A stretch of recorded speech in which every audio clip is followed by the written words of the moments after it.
apartment on the 4th floor. These little words can cause lots of headaches if English is not your first language.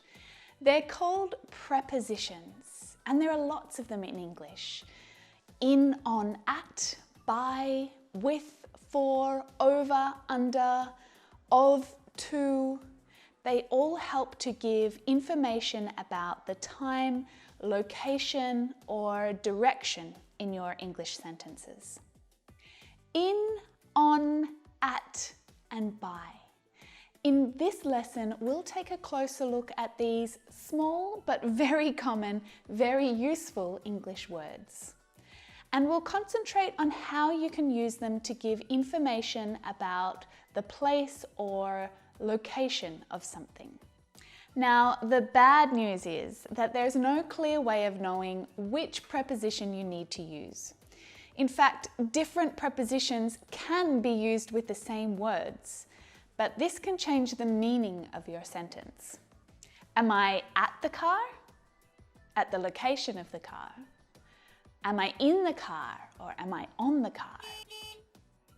All of these sentences are okay, but the meaning is different in each question. Most of the time, you can't just guess the correct preposition. It's not really a good strategy to improve your English, unless you're a really lucky person. The worst way to try and learn prepositions is to translate them from your native language. This can cause lots of problems. Prepositions must be learned in chunks of words, or called collocations, groups of words that are often used together, like in the morning, at night. It depends on something. He's keen on football. Learning this way will help you to make fewer mistakes with prepositions. Instead, pay attention to how native speakers use these prepositions. How are they used in the newspaper articles that you read or stories? What words are they used with? And pay close attention to the general rules that I'll teach you in this lesson so that you can make the right choices when choosing prepositions of place. Let's get started with in. Now, the best way to think about the preposition in is being within something, inside the edges of something. So let's start really simply with containers or spaces that are enclosed. I've got the key in my pocket. There's some milk in the fridge. She left it in the top drawer. There's nothing left in my cup. Now, it's easy to think about all of these examples as being inside something because the edges are really clear. You can see inside them. There's a clear inside and an outside, right? Take our earlier example. I'm in the car. The car has clear edges. I'm definitely inside the edges of the car.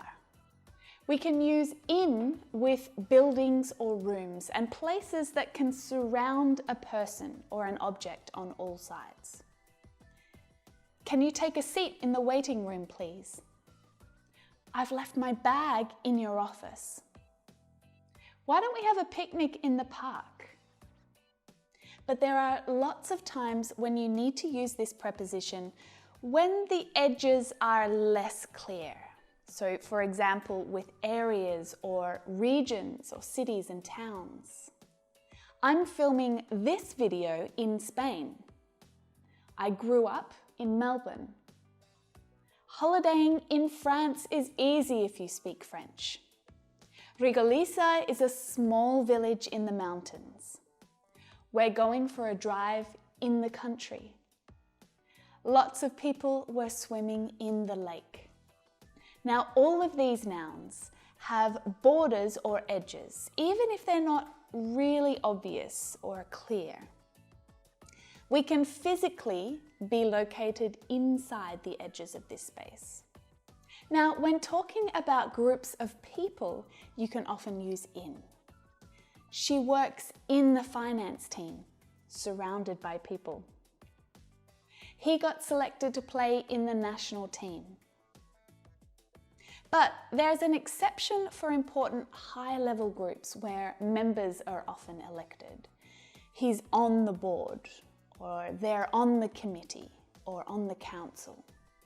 We can also use in with liquids and other substances to show what they contain.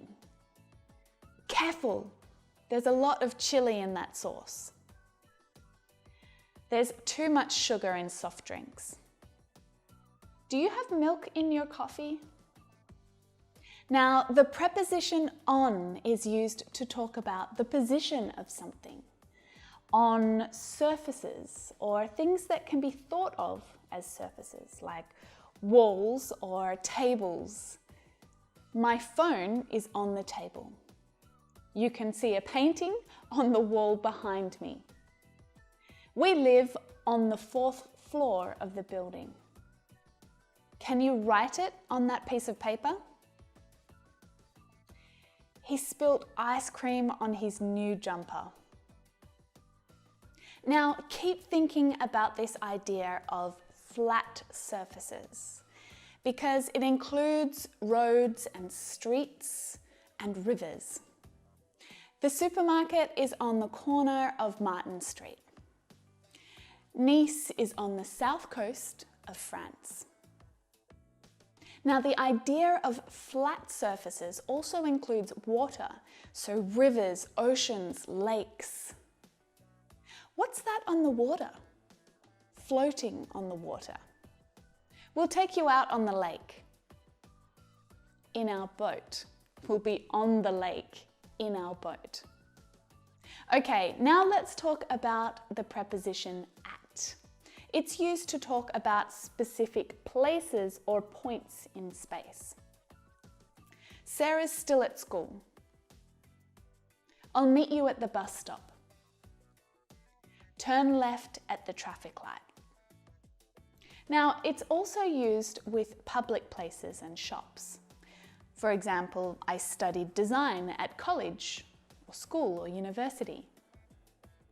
Let's meet at the station. We have to stop at the supermarket on the way home. There was a crazy guy at the library today. We also use it with addresses. They live at 14 Eagle Road. I'll meet you at the corner of Beach Street and Park Road. I had a coffee at Helen's house. At her house, right? Careful not to confuse the preposition with another. With. I had a cup of coffee with Helen. That means Helen the person, not Helen's house. We can use at with events. We met at a party. He's speaking at a conference later this week. So in all of these examples, the preposition at is used to talk about specific places or points in space. Okay, I went through quite a few examples there, but let's just stop and review the rules for a minute. At is one-dimensional. Think of a map. When you're looking at a map, you're referring to a specific place or position in space.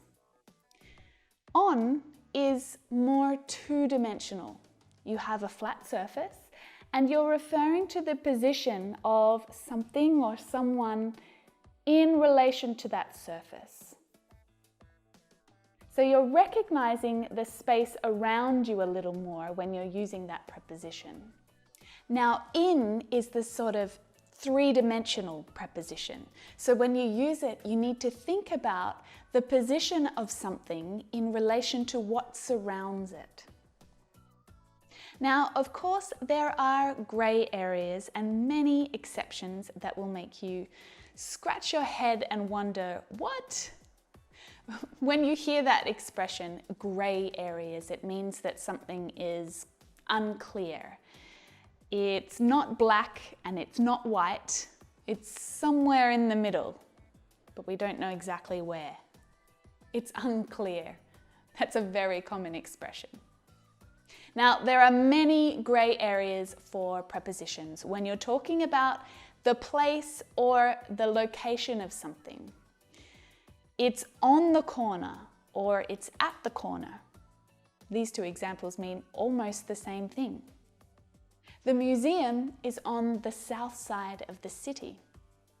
So this expression, on the south side or on the right side or on the left side, it always uses the preposition on. Your seat is on the left side. Now, I said before that Nice is on the south coast of France, but Nice is also in the south of France. Now, there's a difference here when we're referring to the flat surface and the region or the area. So it's that spatial difference, on the south coast or in the south of France. It's a little hard to get your head around, right? But France is a space that has edges, it's enclosed, so we use in. I'll see you at Melanie's house. So that's the place, right? But I'll meet you in the kitchen. It's an enclosed room or enclosed space. I'll meet you at the corner of Beach Street and Park Road. I saw it in the corner of the room. So that's an enclosed space, right? How about this one?